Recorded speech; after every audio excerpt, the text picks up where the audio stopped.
This next story here is a bit of a serious story. Now we're getting into some real news. We had a couple stories before here, just kind of joking around. But this is some serious stuff. Bill C-11 is a new bill by the Canadian government that is looking to, I would describe this as, censor and or control the algorithm on social platforms for creators. I went into this a little bit. I'm not too much into politics, but this one really concerned me because it has to do with Canadian creators. Both Andrew and I are both Canadians. I'm living in Canada now. I got a lot of thoughts around this. I know that Andrew did a lot of research on it. Andrew, why don't you take us through your research, and then I want to share a little bit about what I think Canadians can do if they want to try to stop this bill. Yeah, and I want to hear what your ideas are on a possible solution around this here, Matt. But just to lead things off, I'm actually sharing my screen here. I really advise any Canadian watching Good Morning Marketers right now to review Rachel Thomas, MP out of Alberta, I think. Less government control, more choice for Canadians. Matt actually flagged this for me, and this was part of my research, and was doing a deeper dive into what Bill 11 actually represents. And I think it's, oh man, it's just like you said. I'm going to piggyback of what you just said. I'm not a big political person, and I'm not a big advocate to get involved in any kind of conversation or process or system that I have very, very little control over. At the end of the day, I consider myself a stoic. I consider myself the kind of person to only focus on things that I can influence and act upon. Like if it's raining, I'm going to grab an umbrella and I'm going to go continue on with my business. I'm not going to scream at the sky and tell it to stop raining.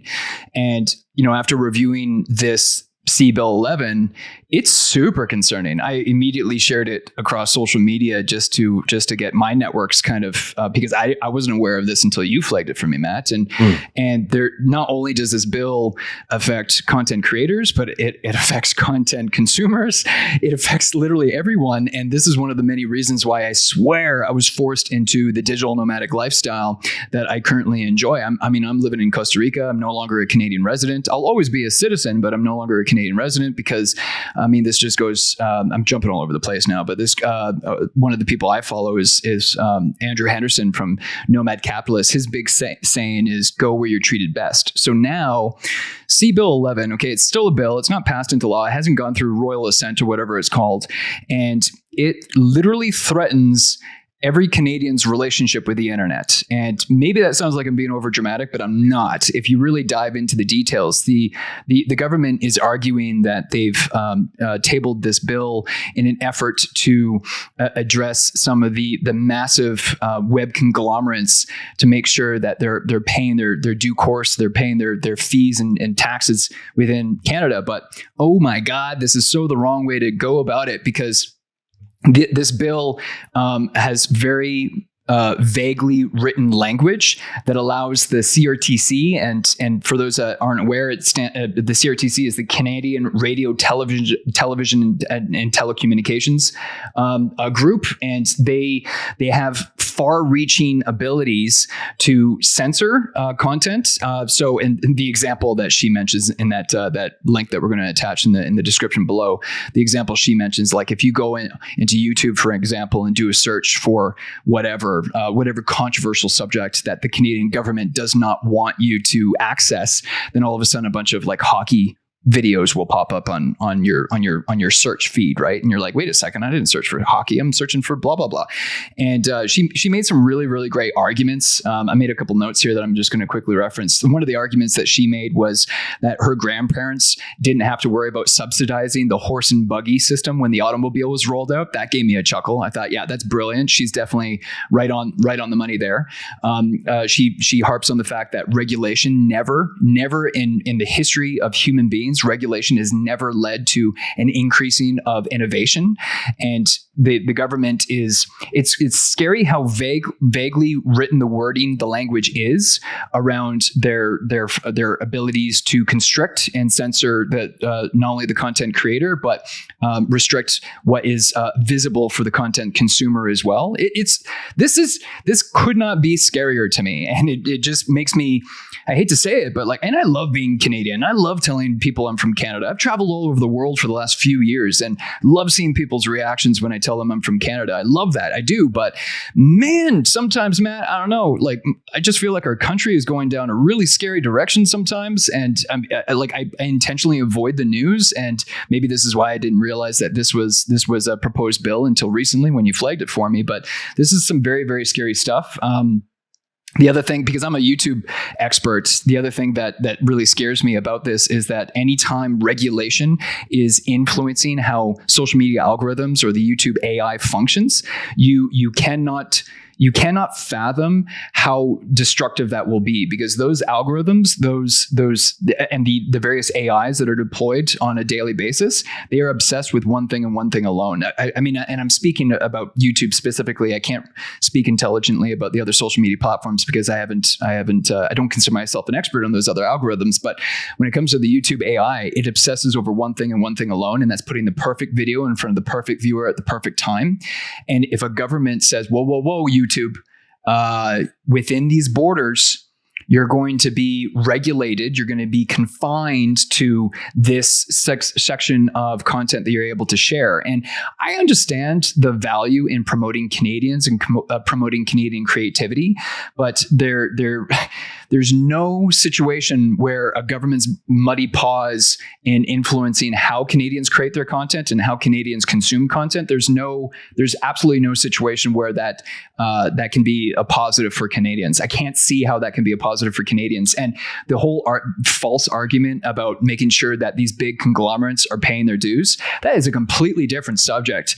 I mean, I have a good friend of mine who is a CPA and former auditor and way smarter than I am when it comes to all of these subjects around taxes and crypto taxes and you name it. He can speak for hours and hours and hours on this inflation, hyperinflation, all of these things. And I've had some really interesting conversations with him about many of these subjects. And the Canadian government is really doing some very, very scary things these days, and Canadians need to be aware. And I mean, this is one of the reasons why I became a digital nomad, because I like going where I'm treated best, and I have the confidence knowing that wherever I am in the world, I'd like to think that when I'm doing a search query in Google or YouTube or in social media or what have you, that no government is going to be influencing what I can see. Now, are the algorithms still influencing what I can see? Hell yeah, but they are designed in such a way to keep you there, to keep you consuming, not designed in such a way to influence that you can only consume Canadian content or you can only consume non-Canadian content. It just seems like such a backwards thinking to me. Matt, what were you thinking, man? What are some of these solutions that you're thinking of? To piggyback on what you just said here, I think it's not just about Canadian content. It's about the Canadian content that they like, right? So a little background on CRTC. CRTC already regulates media through cable television and broadcasting, stuff like that in Canada. I was on the board of advisors of Omni Television for about 2 years. Omni Television is a Canadian-led broadcasting. I think almost all, I think 80% of their content was Canadian, if I remember correctly. But typically, if you are a Canadian broadcaster, I think even on radio, I believe it's 30%. Is that the correct number? Is 30% has to be Canadian creators. I can't remember the percentage, but yeah, you can't be far off. It's something like that, right? And the reasoning being that they want to promote more Canadian creators, which, on the outskirts it's good, but a lot of times that, especially on radio and TV, it's like you just don't get the viewership that you need. And I remember, speaking to other media producers and so on that were just saying like some of their Canadian broadcasting stuff just doesn't get the viewership. Therefore, it doesn't get the advertising dollars that if they had the choice, they can get, well, not just American, but just other types of content, right? So it's not great. A lot of media producers do not like the history of CRTC's regulations around this kind of stuff. I can't say that I can't speak for everybody, but I have heard pushback about it in the past. And also when it comes to, what is considered Canadian, it's not cut and dry. It's not like if I produce a show and I'm in Canada and I'm a Canadian, therefore I am now qualified to be a Canadian producer. You have to go through some loopholes and in a way get approved. And there was a show that was like, it was produced in Canada. All the actors were Canadian. I think it was I forget what show it was. I remember seeing this as an example when I was looking into this, but it was about Canadian history. It was very Canadian and it did not qualify. And then there was this like documentary about Gandhi and that one got qualified. Right. Yeah. So yeah, it was mentioned in one of the links that I think you and I were reviewing here recently. Yeah, the Gandhi content was qualified, but the other one where they were watching hockey, eating maple syrup, and they had a giant maple leaf in the background. Yeah, that wasn't Canadian enough. Yeah. So what this really comes down to is around the government controlling the algorithm and controlling what you see. Now, my thought on this, it's okay. I got a few things I want to get through. One is in terms of Canadian creators and how this might affect Canadian creators. I actually don't fully buy in to it being really bad for Canadian creators, like calling it YouTubers, stuff like that. The reason why is that population of Canada is like 30 million or something. Population of America is 300 we're at 37 million now. Yeah, something like that. Dude, we're 1/10 the size of the US. Exactly. Yeah. Like it's like most of our traffic or whatever, like if you're not targeting Canadians, let's just say, if you're not like Canadian media organization, right, with Canadian news, right? Therefore, like, I don't think I'm not going to like try to pretend that's going to matter to every creator who lives in Canada, right? I don't really think that that's what it is. Where it gets into where I think it's really hot is in media, right? You look in here in Canada, our news outlets, right? We have CBC, Daily Hive has really grown a lot. You get the Vancouver Sun and, all that stuff, right? And I already feel, you tell me what you think, I already feel that this is basically already in place. They're already playing very friendly with the government, right? Anything that the government thinks, especially over this last couple of years, whatever the narrative that the government wants people to think is what the main Canadian media sources are saying, even if it doesn't make any sense, right? So it already feels that way already. It's like if you don't play well with our narrative, therefore, maybe, I don't know what they're saying. I don't know whether or not they're paying them. I'm not accusing them, but maybe they're funding them in some way. Maybe they're saying, hey, we won't do this or we will do that. I don't know. But there's definitely something at play already with media and kind of like what they are saying, what the narrative that they with are traditional pushing. media. You're saying that they already have their claws into traditional media.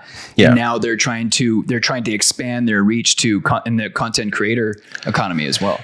I mean, maybe yes, but I don't think that is really like, let's say I'm a creator and I'm Canadian, but I'm putting out content that does not agree with the narrative that the government agrees with, right? Right now, they don't have full control on the YouTube algorithm to say, hey, don't put this. And if someone searches for this, don't let them find it. Like if you were to search about Bill C-11 on YouTube, you're going to find a lot of Canadian creators who have, often political related shows that are putting out content. What happens if this does pass and you search for Bill C-11? Are you still going to see those people's videos? I don't know.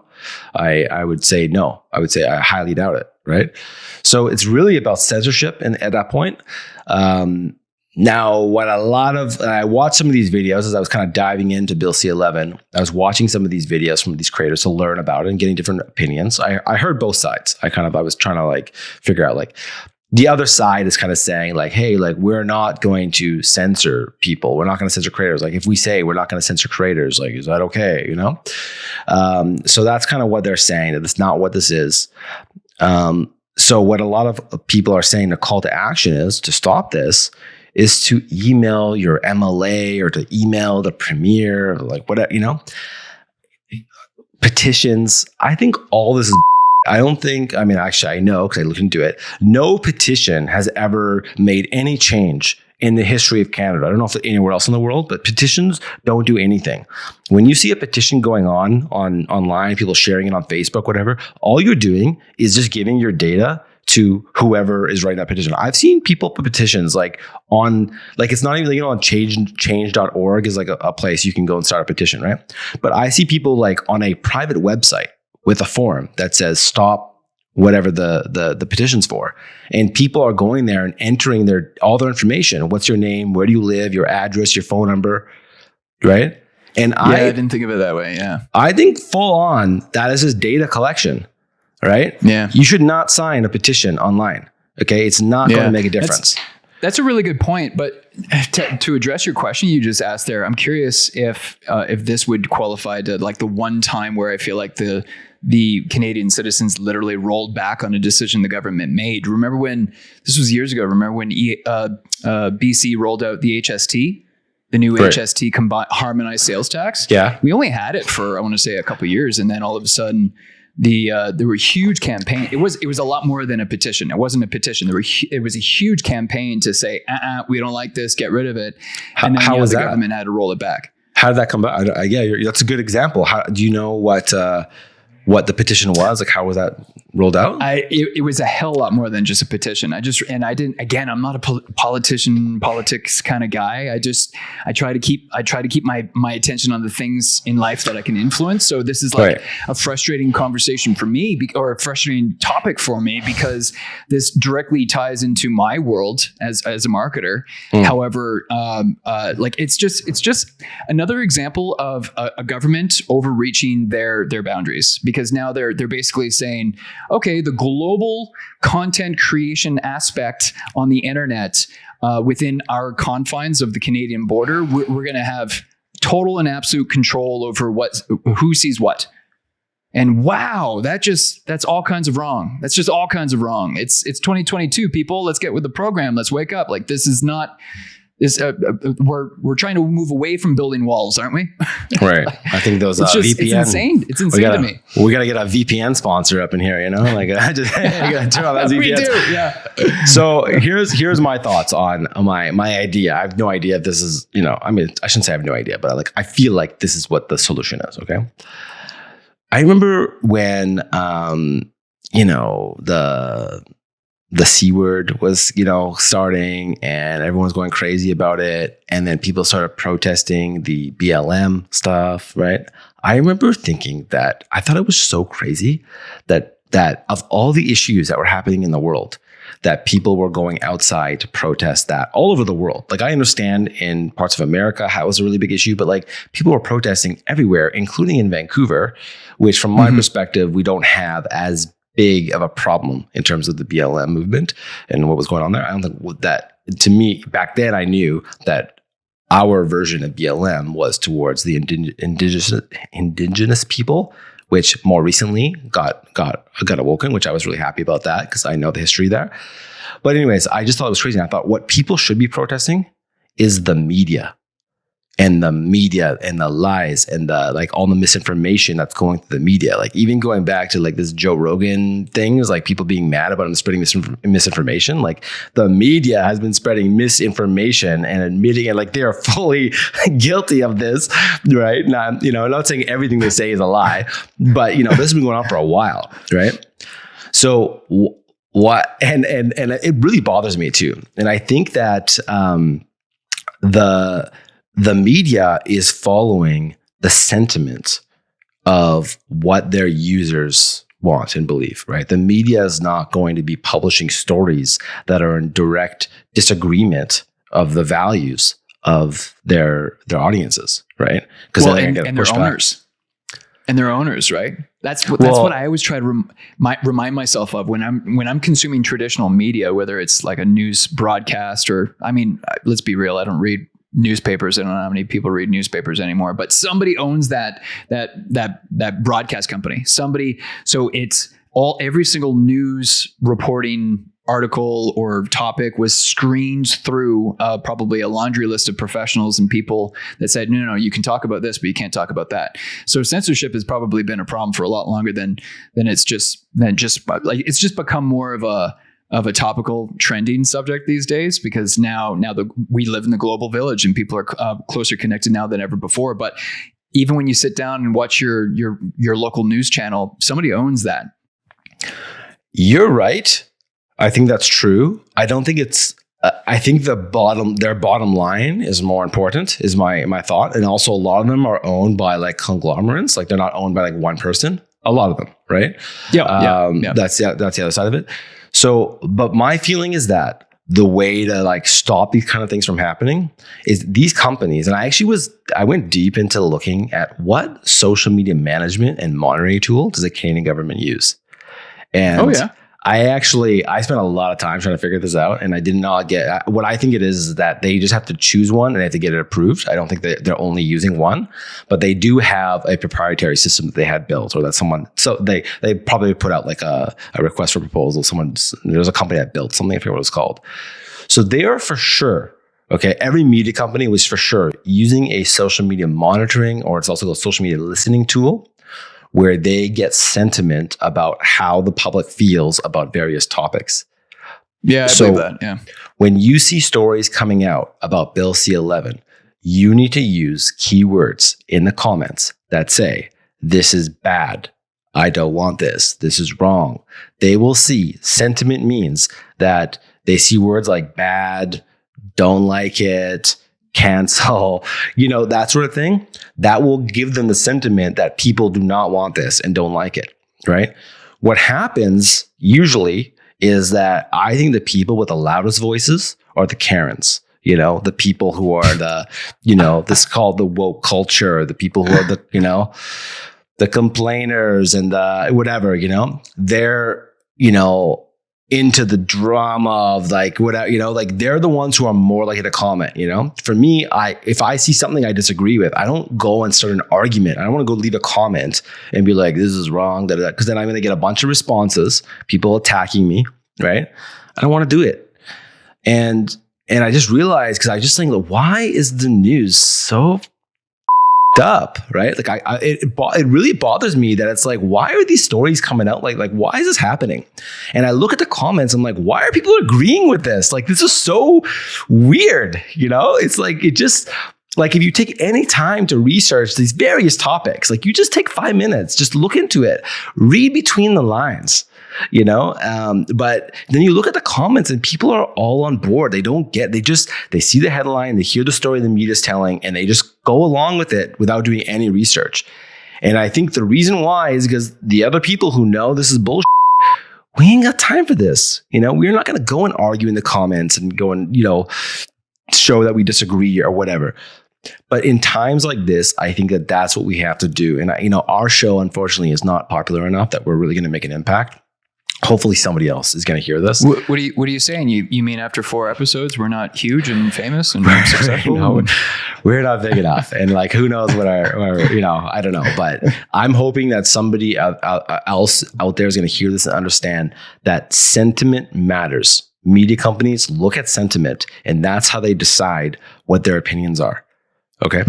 That's 100%. Interesting. I like that. I've worked in social media now for 12 years.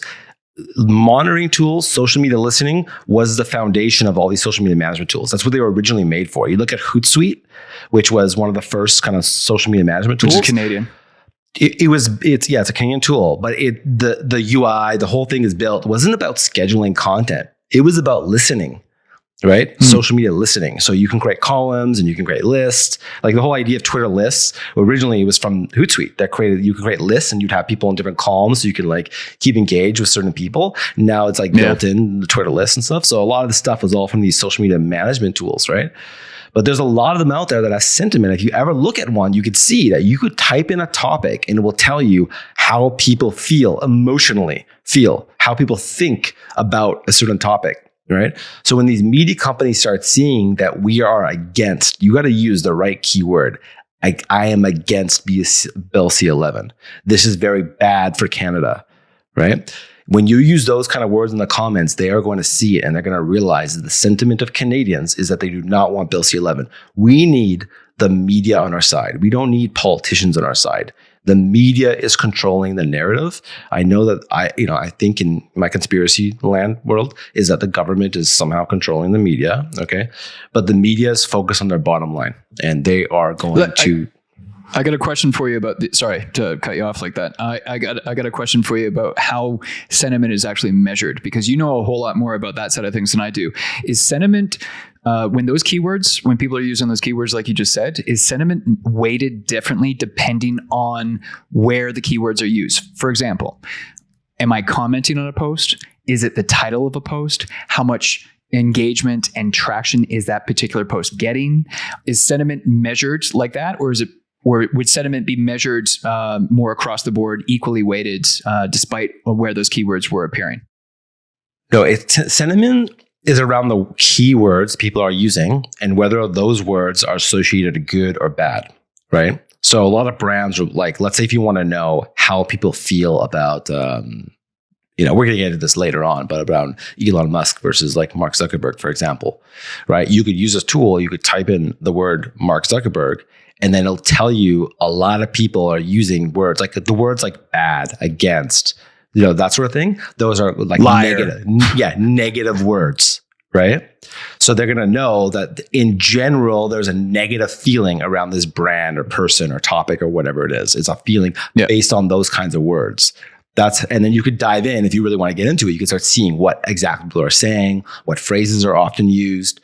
You can kind of get it. It's big data, right? Because you're looking at hundreds, thousands of comments. You could do this on a topic level, just on Twitter alone. You could just look at how do people talk about this on Twitter, like in the sphere. But these companies, they have access to their own Facebook accounts or Twitter accounts, so they can look at the sentiment of when they post a topic, what they're talking about, how their audience is reacting to that topic. So Canadians who do not want to get into drama on Facebook, and you don't leave comments because who cares, right? I started just leaving comments here and there, and I use the keyword, this is bad for Canada. Right? This is, I am against this, right? Just straight up keywords. And also when other people start looking at those comments, if all the people who are, I don't know if really Canadians are really for Bill C-11. I don't know, but most people probably won't understand it or know what it is. But just in general, for any issues, like not just Bill C-11, I'm saying any issue that you're seeing this, the narrative going in a direction that you don't agree with. The way that I think that Canadians can fight back is by leaving those comments and creating that negative sentiment around that topic. And then I think if media companies start seeing that, looking at that sentiment, they're going to change their tune. And when they change their tune, they could change the narrative. And I think that will affect policy more than emailing your MLA, right? I don't think that's going to work. I couldn't agree with you more. I think Canadians need to be concerned about this issue for so many reasons. The vaguely worded language in the bill is highly concerning. The far-reaching ability that the CRTC would have access to is extremely concerning. And ultimately, at the end of the day, you need to focus on what you can influence and have control over. I'm a big advocate behind that approach, that philosophy to life. And Matt just served up a fantastic option for you to take action. It wouldn't take a very much effort or very much time on your part to leave that negative sentiment about Bill C-11 and just writing. I mean, I've never written a letter to my legal representative before, and I'm no longer a Canadian resident, so I wouldn't have that ability. But spreading this message and this topic on here on Good Morning Marketers, if that's the least Matt and I can do, and kind of encourage you to take a little bit of a stand here, you'll be able to protect your ability to consume more widely available content, and hopefully the content creator economy will continue to excel in Canada. There are some fantastic content creators in Canada. Canada is a very creative country. I'm very proud to be Canadian, and it's just really sad to see some of these conversations that are happening right now. I got to tell you though, because I do travel all over the world, it's really strange, man. Sometimes I talk to friends and family back in Canada, and it could be about any subject, literally any subject. The pandemic could be anything, and people back home are seeing certain things on the news, and I'm like, really? I'm not seeing that at all. This is what I'm seeing, and this is from my perspective. And I truly, I'm a huge advocate behind traveling around the world and being a digital nomad, because you end up getting a more broad sense of where the world is at. And I mean, I'm not pretending to be any kind of expert on any of this stuff. I'm really not. But I am worried for my loved ones who are back in Canada, who watch the exact same news program day in, day out, because I would consider, that a form of brainwashing people, right? Because you've conditioned them to think a certain way. Everyone should be rethinking the way they think. Ultimately, that's how I feel about it. You need to rethink the way you're thinking. Yeah. Mm-hmm. I agree.